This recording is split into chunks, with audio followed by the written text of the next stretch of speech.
स्वागत है आप सभी का मेरे YouTube चैनल संकल्प परीक्षा पर। आज हम करने वाले हैं हिंदी के महत्वपूर्ण प्रश्नों को जो यूपी कांस्टेबल की परीक्षा में आ सकते हैं।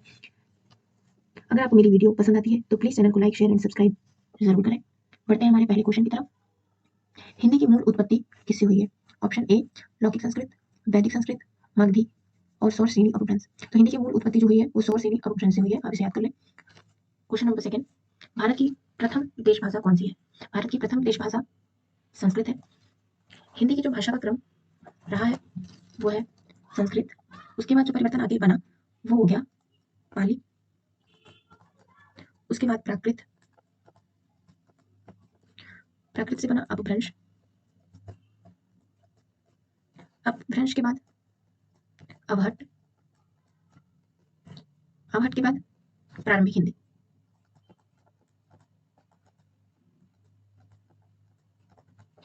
तो इसका आंसर होगा option number B, Sanskrit Bharat की प्रथम देश भाषा। नेक्स्ट क्वेश्चन, हिंदी में स्वतंत्र रूप से बोले जाने वाले अक्षर क्या कहलाते हैं? तो हिंदी में स्वतंत्र रूप से बोले जाने वाले अक्षर को ही स्वर कहते हैं, क्योंकि व्यंजन जो है वो स्वर से मिलकर बना होता है और संयुक्त अक्षर दो व्यंजनों से मिलकर बनते हैं। हिंदी में टोटल 13 स्वर है और संयुक्त अक्षर मतलब संयुक्त व्यंजन टोटल 4 है। कौन कौन से? वो है छ, त्र, ज्ञ और श। छ मिलके बना हुआ है क प्लस श से, त्र मिलके बना है त प्लस र से, ज्ञ जो है वो ज और इया से मिलके बना हुआ है,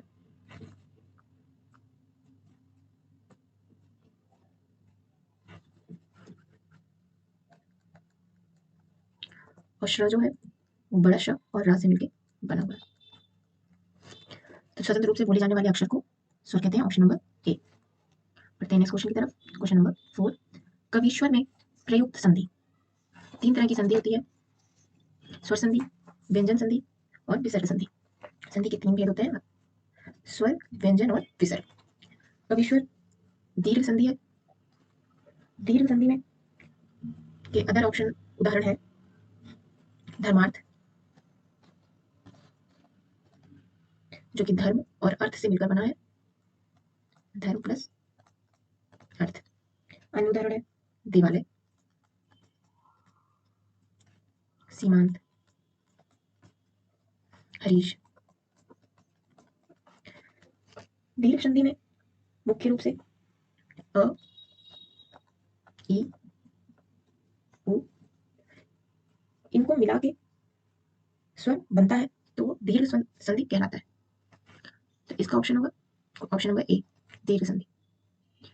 बढ़ते हैं हमारे नेक्स्ट क्वेश्चन की तरफ। क्वेश्चन नंबर 5, संसार में प्रयुक्त संधि। ऑप्शन ए स्वर संधि, विसर्ग संधि, व्यंजन संधि या इनमें से कोई नहीं। संसार में व्यंजन संधि है। इसका संधि विच्छेद क्या होगा? इसका संधि विच्छेद होगा सम प्लस सार। तो संसार में प्रयुक्त संधि जो है वो व्यंजन संधि, option number C. Next question, तन्मय में प्रयुक्त संधि। ऑप्शन ए व्यंजन संधि, विसर्ग संधि और स्वर संधि या इनमें से कोई नहीं। तन्मय जो है वो व्यंजन संधि है। नेक्स्ट क्वेश्चन, क्वेश्चन नंबर 7, पुनर्जन्म का संधि विच्छेद बताइए। क्या पुनः जन्म होगा या पुनः प्लस जन्म होगा या पुनः प्लस आजन्म होगा या पुनः प्लस जन्म होगा? पुनर्जन्म का संधि विच्छेद होगा पुनः प्लस जन्म, ऑप्शन नंबर ए। यह एक विसर्ग संधि भी है। नेक्स्ट क्वेश्चन, पितृ ऋण का संधि विच्छेद बताइए। ऑप्शन नंबर ए पितृ प्लस ऋण, ऑप्शन नंबर 2 पितृ प्लस ऋण, ऑप्शन नंबर सी पितृ प्लस ऋण या इनमें से कोई नहीं। तो पितृ ऋण का संधि विच्छेद होगा पितृ प्लस ऋण, यह हमारा गुण संधि भी है।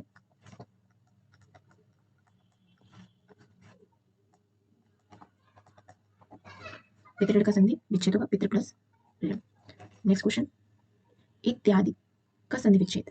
ऑप्शन नंबर ए इति प्लस आदि या इत प्लस यदि, ऑप्शन नंबर सी इति प्लस यदि, option number D E plus यदि। तो इत्यादि का संधि विच्छेद होगा इति प्लस आदि। और मैं आपको बता दूं कि ये यण संधि है। यण संधि में सबसे जरूरी आपके जानने के लिए ये बता दूं मैं कि इसमें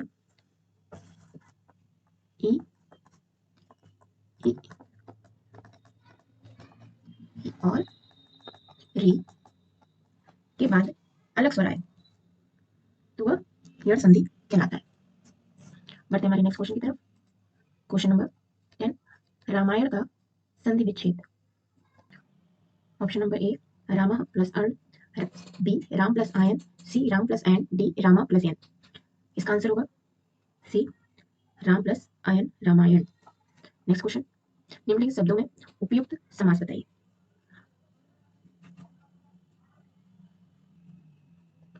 ऑप्शन नंबर ए द्विक समास, ऑप्शन नंबर बी बहुव्रीहि, सी कर्मधारय, डी द्वंद्व। मैं आपको बता दूं कि समास के 6 भेद होते हैं, यानी कि समास के 6 प्रकार होते हैं। पहला है अव्यय भाव, सेकंड है तत्पुरुष, थर्ड है कर्मधारय, फोर्थ है द्विक समास, फिफ्थ है द्वंद्व समास, सिक्स्थ है बहुव्रीहि समास। बहुव्रीहि समास। अव्ययभावी समास का पहला पद प्रधान होता है और इसका ट्रिक है कि स्वर शब्द के आगे उपसर्ग आपको लगा हुआ अवश्य मिलेगा। जैसे पहला पद इसका हो सकता है अन या फिर आ, प्रति, यथा आदि। तत्पुरुष समास जिसका उत्तर पद प्रधान होता है, जैसे राजकुमार, राजा का कुमार मतलब राजा का बेटा, या फिर धर्म ग्रंथ, धर्म का ग्रंथ। इसमें कारक चिन्ह भी होता है, जैसे राजा का बेटा, धर्म का ग्रंथ, तो ये जो का है वो कारक चिन्ह भी है। ये ट्रिक से भी आप इसको समझ सकते हैं। नेक्स्ट है कर्मधारय समास, जिस समस्त पद जैसे उत्तर पद जो है इसका प्रधान होता है और जो पहला पद होता है ना उसकी विशेषता बता रहा होता है, वो कर्मधारय समास कहलाता है। इसका एक पहचान जो सबसे बड़ी है वो इसका विच्छेद, शब्द का विच्छेद करने पर बीच में है जो या के समान आदि समझ में आता है। जैसे चरण कमल, कमल के समान चरण, जैसे चरण कमल, इसका विच्छेद करेंगे तो कमल के समान चरण हुआ, तो के समान इसका ट्रिक आप समझ सकते हैं। द्विक समास जिसमें पूर्व पद संख्यावाची हो। द्वंद्व समास का जो ट्रिक है उसमें एक दूसरे के विलोम होते हैं और बीच में ये योजक चिन्ह लगा होता है। बहुव्रीहि समास में दोनों ही पद से कुछ अलग अर्थ निकल के बनता है, जैसे कि गजानन, गजानन हम सभी जानते हैं कि गणेश जी को कहा जाता है, तो इससे कोई तीसरा अर्थ निकल रहा है, इसलिए यह बहुव्रीहि समास में आता है। तो उसी प्रकार दशानन, दशानन हम रावण को कहते हैं, इसीलिए इसका आंसर होगा बहुव्रीहि समास। Option number B. Next question, रोग पीड़ित। रोग पीड़ित का मतलब हुआ रोग से पीड़ित, तो क्योंकि से कारक आ रहा है इसलिए यह तत्पुरुष समास होगा। Option number D.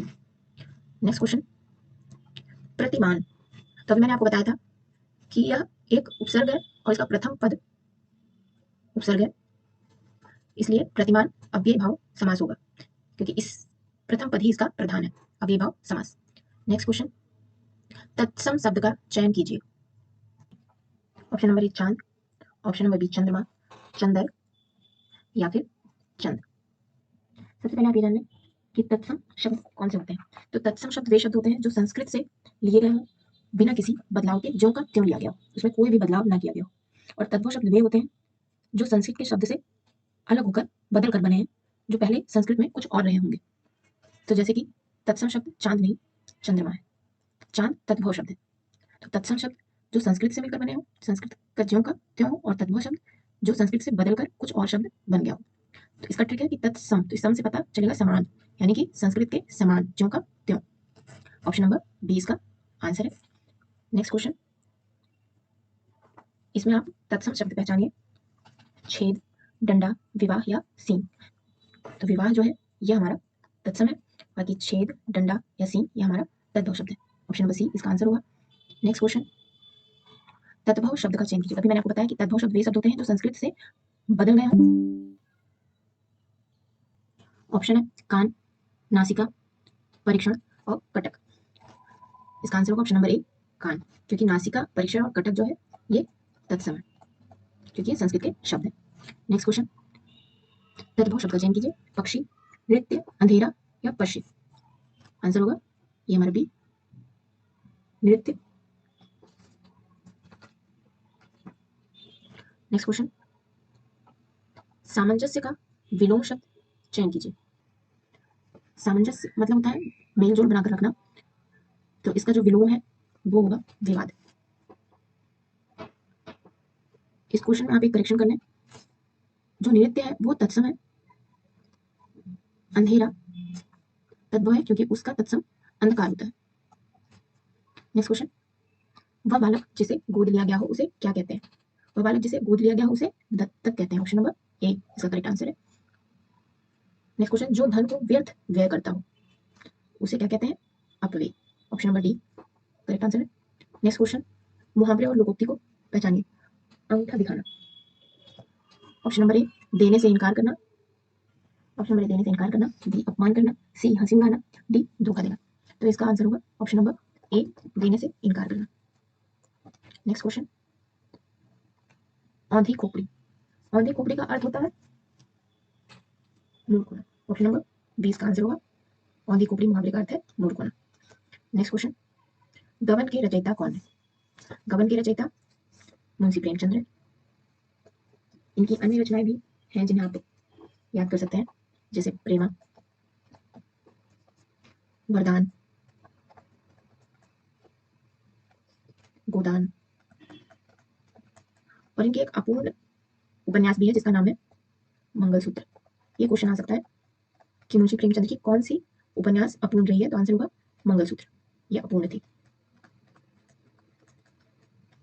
तो गबन के रचयिता option number C Munshi Premchand. Next question, Yama किसकी रचना है। ऑप्शन है मीराबाई, महादेवी वर्मा, सुभद्रा कुमारी चौहान या सुमित्रा नंदन पंत। तो यामा की रचना महादेवी वर्मा जी ने की है। नेक्स्ट क्वेश्चन, गीतांजलि किसकी रचना है। गीतांजलि एक बहुत ही फेमस रचना है जिसे रविंद्रनाथ टैगोर जी ने लिखी है। तो ये हमारे 25 हिंदी के महत्वपूर्ण प्रश्न हैं जो आपको आपकी परीक्षा में मदद देंगे। आप इनका रिवीजन करिए, और अगर आपको मेरी वीडियो पसंद आती है तो प्लीज़ चैनल को लाइक, शेयर एंड सब्सक्राइब जरूर करिए, और कमेंट भी करिए, अपने सजेशन भी आप दीजिए जिससे मुझे मोटिवेशन मिले। धन्यवाद।